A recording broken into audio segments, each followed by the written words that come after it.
And welcome back to yet another edition of the Shadow Gallery. I, as am always, your host, James Donnelly. And tonight, we're going to continue our 7-part series of the best non-comic book films ever made. Now, so just a brief recap. So we've done so far The Prestige and Equilibrium. Those are the honorable mentions. Then actually in the top 5 that we've done so far, number 5 was RoboCop, and number 4 was The Matrix. Now we're going to move into a pretty easy one. We're going to have to go all the way back to the summer of 1990. Now, it wasn't really a whole lot that I remember looking forward to that summer as far as films were concerned.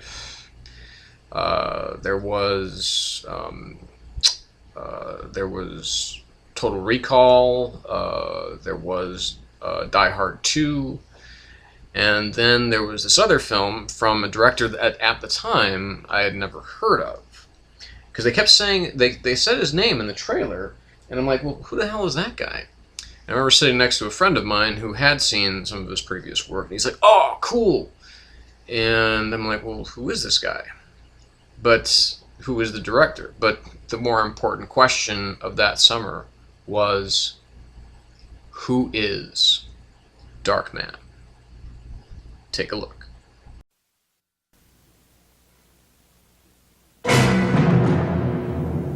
Who No foolish heroics, if you please. is Darkman?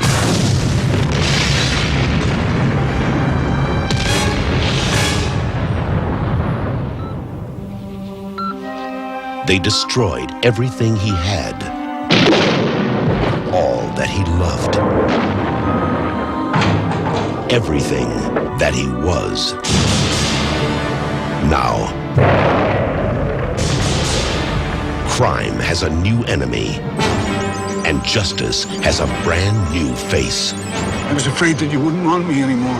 Of course I still want you. The good news is that I know who's behind our little troubles of late. Finish it.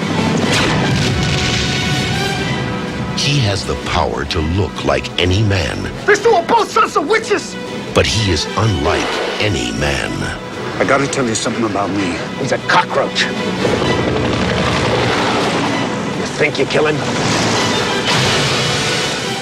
And he pops up someplace else. In the darkest hour, Julie, who's the real monster here? there's a light that shines on every human being. But one. From director Sam Raimi, Darkman.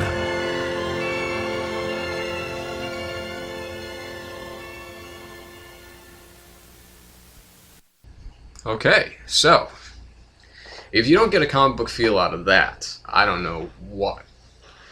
Now, as you might have actually noticed in that trailer, there are 5 writers of that film. And well, now the film, of course, as you saw, features 2 extraordinary actors, but really before they kind of became not stars, but sort of stars. Well, Liam Neeson is a star now; he's a marquee name. Frances McDormand, not so much, but I mean, obviously, she won an Oscar for Fargo, which I thought was an incredibly boring film, because she's married to, I think, Joel Cohen. Although, interestingly enough, I haven't seen her in their latest films, because she used to be in all of their films, even if it was just a bit part.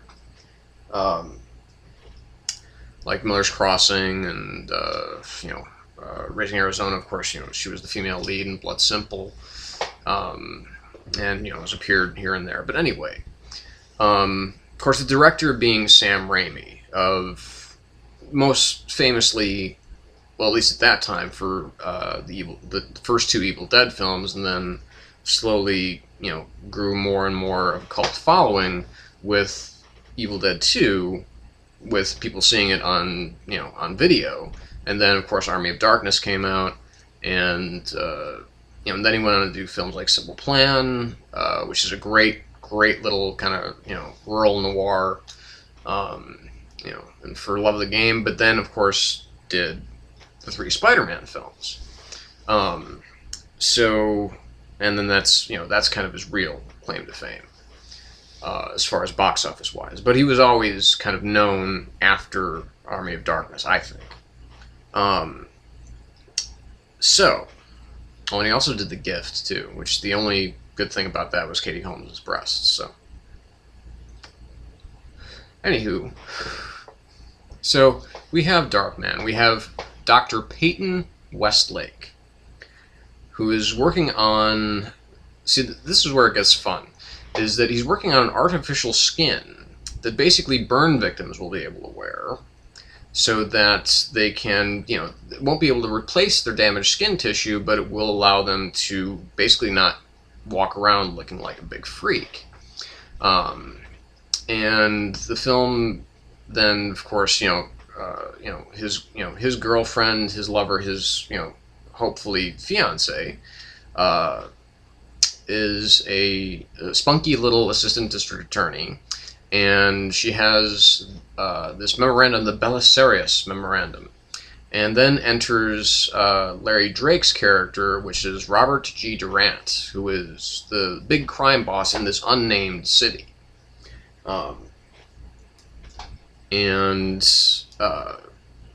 Basically, he comes in, blows up the lab with Dr. Westlake in it. He is horribly burned, and basically undergoes a radical procedure in which basically all nerve impulses are shut off to his brain. Now, according to the doctor that describes this, he won't be able to feel pain because of all, because his body is like, 60% covered in burns. His face is horribly disfigured, and so on and so forth. But also, it will, deprived of his of the normal stimuli, the mind will retreat into emotions and amplify them. Things like love, hate, anger, rage, and therefore adrenaline flows through the body unchecked, and therefore giving him augmented strength. So once our guy gets out of the hospital, he starts to try and work on, and he's overcome with sadness, with grief at what he's lost. He's lost his life. Everything he was destroyed. So he decides to basically take back. It's a tale of revenge rather than a classic, okay, well, I'm just going to take down the bad guy because he is, because he's a big crime boss, or so on and so forth. And, so it's never just, okay, well, I'm now this guy. The name Darkman doesn't even come in until the end, in which there's a great ending shot to this film, featuring one of, if you haven't seen it, it features one of, one of Sam Raimi's favorite character players. Anyway, I mean, it borrows from so many of the archetypes of the classic hero, but it's actually an anti-hero, because he's not afraid to kill. In fact, that's kind of what he sets out to do. And he basically uses the formula for this artificial skin, but it only lasts for 99 minutes out in the light. So while, basically in the darkness, this artificial skin will remain intact. But after 99 minutes, it starts to bubble and peel and disintegrate.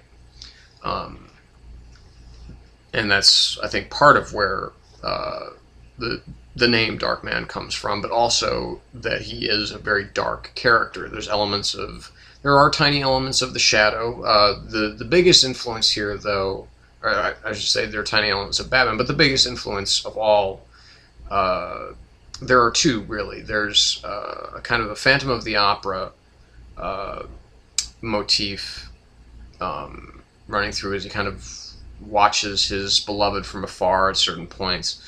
There are little Hitchcock nods, but the biggest influence of all is the Shadow, the character of the Shadow. I mean, he wears the wide-brimmed hat, he wears the cloak, and he's constantly, when he's not wearing somebody else's face, because that's basically the other gimmick that he has, is he pretends to be other people to kind of set this crime organization against itself. And he uses them in very inventive ways. There's some really fun angles, there's some really fun shots. It has a great score by Danny Elfman, who, is like the, he was like the go-to guy for for kind of comic booky scores in those days. Because he did this, he did the score for, the first 2 Batman films. He did the score for all the 3 Spider-Man films. He's done, any number of scores. Or at least any number of themes, including the Batman animated series theme. So it's just, it's full, like I said, it's full of all these archetypes of the characters, and, just an inventive take on, a new comic book character. Now, it's to be said, of course, that Darkman did spawn some really, really awful sequels that basically eliminated Liam Neeson, replaced him with Arnold Vosloo, who most people remember best as playing the Mummy in the Mummy and the Mummy Returns. But also he has appeared in comics, but not before this film. So that's really what I'm getting at. Basically, if you haven't seen it, it's a great movie. It's great fun. It's very inventive. There's one friend of mine that actually hated it so much he walked out. I don't know why. It just wasn't really his cup of tea, I guess. But he's not a big fan of comic book movies anyway, so we'll kind of let that one go. But anyway, if you haven't seen it, check it out. If you have seen it, you know what I'm talking about. So it's great fun, it's a great movie, and it's a great time. So that's it for this one. We're going to be, we're closing in on the last 2, so I think that you'll find them very interesting. At least I do, anyway. That's why I'm doing this for you. So we'll be back with those. Of course, later on this week we'll have comic reviews. And check out my other stuff. I did earlier today, examination of the Mission Impossible film franchise, and of course look at Mission Impossible Ghost Protocol. But for now, this is the Shadow Gallery, signing off. Have a good one.